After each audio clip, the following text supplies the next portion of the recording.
আমরা চাঁদপুর যেতে চাই, সেখান থেকে আমাদের সহকর্মী যুক্ত আছেন কাদের পলাশ। আমরা প্রথমেই পলাশের কাছে যেতে চাই, আরেকজন সহকর্মীও আমাদের সাথে আছেন।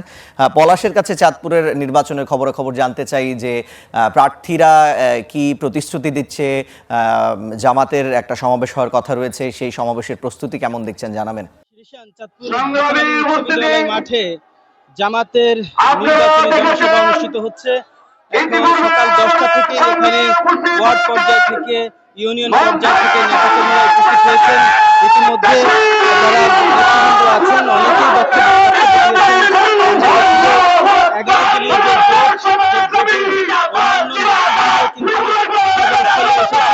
তো এখানে চাঁদপুরের যে জামাতের নির্বাচন পরিচালনা কমিটি তারা এই আয়োজনটি করেছে। এখানে এইমাত্র উপস্থিত হয়েছেন জামাতের সেক্রেটারি জেনারেল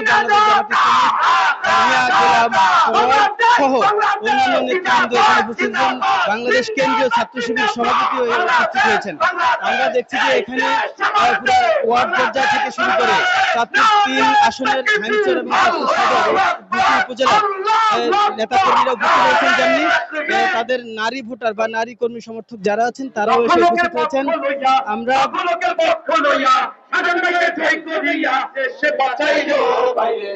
এখানে জামাতের একেবারে স্থানীয় পর্যায়ে, ওয়ার্ড পর্যায়ে, ইউনিয়ন পর্যায়ে যেসব নেতাকর্মী আছেন তারা সবাই উপস্থিত হয়েছেন এবং আমরা দেখছি যে ওয়ার্ড পর্যায়ে এবং ইউনিয়ন পর্যায়ে যারা নেতৃবৃন্দ আছেন তারা বক্তব্য দিয়েছেন। এখানে যারা নেতৃবৃন্দ বক্তব্য দিয়েছেন আমরা দেখছি খেলাফতে মজলিস এবং এনসিপি নেতৃবৃন্দ বক্তব্য দিয়েছেন। যারা বক্তব্য দিচ্ছেন তারা বলছেন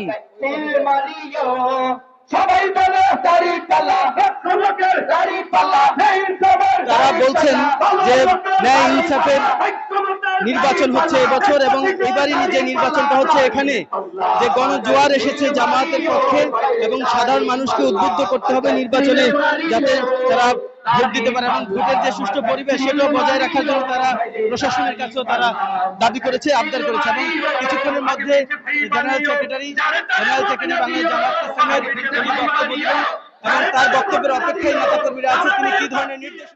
কাদের পলাশ, আপনাকে ধন্যবাদ। আমরা চাঁদপুর থেকে দর্শক জানছিলাম সহকর্মী কাদের পলাশ আমাদের সঙ্গে যুক্ত হয়ে সেখানকার এখনকার নির্বাচনী পরিবেশ সম্পর্কে জানাচ্ছিলেন। এই পর্যায়ে আমাদের আরেকজন সহকর্মী আমাদের সঙ্গে যুক্ত আছেন, তিনি আলমগীর হোসেন আলমগীর, তিনি জামালপুর থেকে যুক্ত আছেন। আপনার কাছে জানতে চাই জামালপুরে গণভোট নিয়ে প্রচারণা কেমন দেখছেন এবং প্রার্থীরা কেমন প্রচারণা চালাচ্ছেন এবং ভোটাররা এই গণভোট নিয়ে কতটা সচেতন এবং অবগত জানাবেন।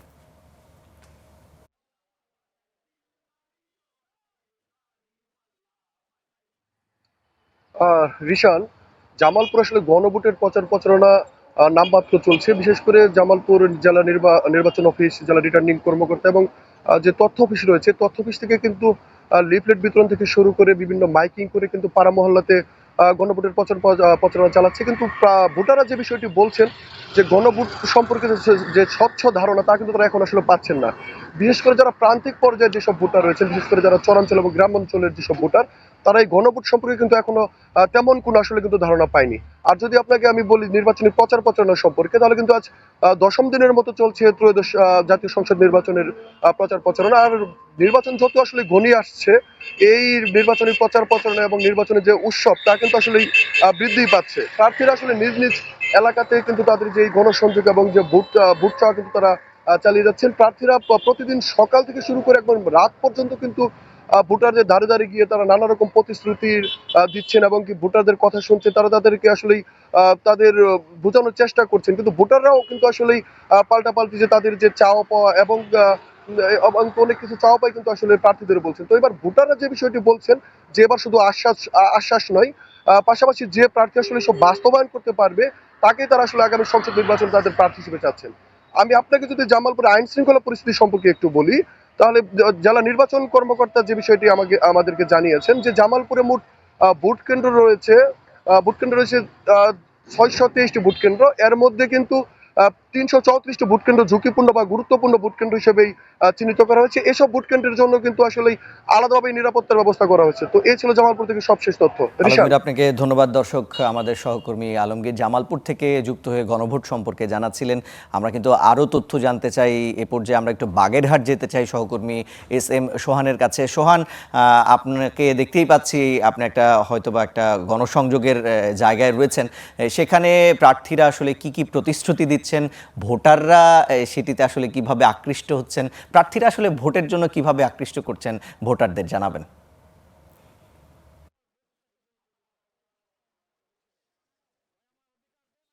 বাগেরহাটে আসলে সংসদ সদস্য প্রার্থী যারা রয়েছেন তারা কিন্তু ভোটারদের দ্বারে দ্বারে ছুটে বেড়াচ্ছেন এবং নিজেদের পক্ষে ভোট নেওয়ার জন্য তারা নানা প্রতিশ্রুতি দিচ্ছেন।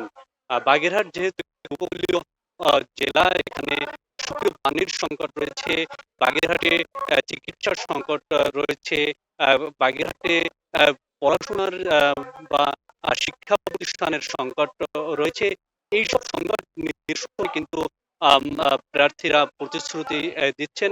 এছাড়া প্রার্থীরা একটি বিষয় প্রচার করছেন যে দীর্ঘদিন ধরে বাগেরহাটের এই যে সদর আসনটি, এই আসনে যারা প্রার্থী হয়েছেন তারা কিন্তু বা যারা সংসদ সদস্য নির্বাচিত হয়েছেন তারা কেউই বাগেরহাটের স্থায়ী বাসিন্দা ছিলেন না।